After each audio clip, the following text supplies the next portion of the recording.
सवाल उठा दिए हैं कि क्या ट्रंप का जमाना गुजर रहा है।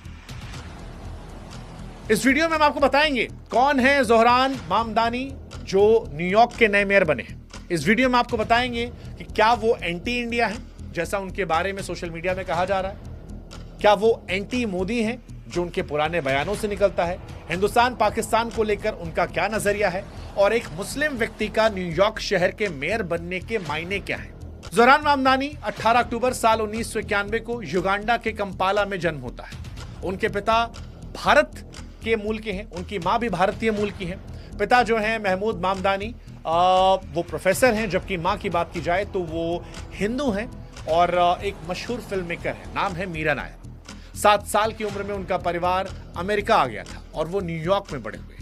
कॉलेज में उन्होंने अफ्रीकाना स्टडीज पढ़ी और छात्रों के लिए न्याय समानता के लिए संगठन बनाया। पॉलिटिक्स में 2020 में आए और कई सारी हिस्टोरिकल चीजें उनकी पॉलिटिक्स में एंट्री से हुई, जैसे न्यूयॉर्क स्टेट असेंबली में पहले साउथ एशियन थे, पहले युगांडियन थे और तीसरे मुस्लिम व्यक्ति थे। मामदानी की बात की जाए तो वो सिर्फ एक पॉलिटिशियन नहीं है, रैपर भी हैं और वो उनके प्रचार प्रसार में दिखाई भी पड़ा जिस तरह से इलेक्शन कैंपेन उन्होंने किया।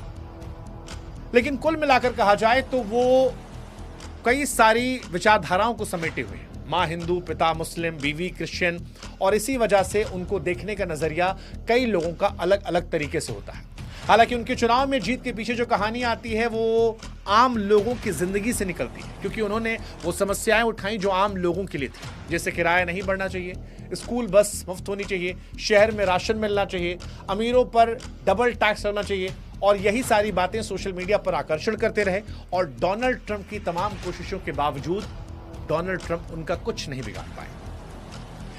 जीत के बाद इन्होंने कहा कि अगर किसी ने ट्रंप को हराना सोचा था तो ये वही शहर था जहां पर ट्रंप बढ़े हुए थे, और ये सच भी है, क्योंकि साल 1960 के बाद न्यूयॉर्क शहर में वोटिंग ने सारे रिकॉर्ड तोड़ दिए। इस बार जितनी बढ़ चढ़ कर लोग निकले वैसा इतिहास में नहीं देखने को मिला था।